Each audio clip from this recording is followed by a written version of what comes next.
Nauubos na ang oras upang pigilin ang aksyong militar ng China laban sa Taiwan. Kaya naman, kinakailangan na ng Taiwan na mag-impok ng sarili nilang armory. Subalit naaantala ang paghahatid ng mga armas ng US Navy sa Taiwan na siya namang kinwestiyon ng US Congressional Committee araw ng Huwebes, October 26.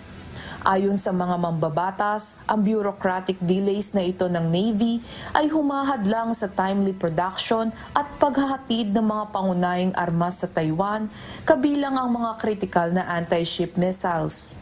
Gayun din, ikinabahala ng komite ang paghina ng produksyon sa loob ng ilang buwan o taon pagkatapos malagdaan ang mga purchasing deals. Nakiusap ang mga opisyal sa Navy na linawin ang mga deadline sa paghahatid ng mga armas, kahilingan para sa mga bids ng mga missiles at magbigay ng mga assessments upang mapabilis ang negosasyon at produksyon.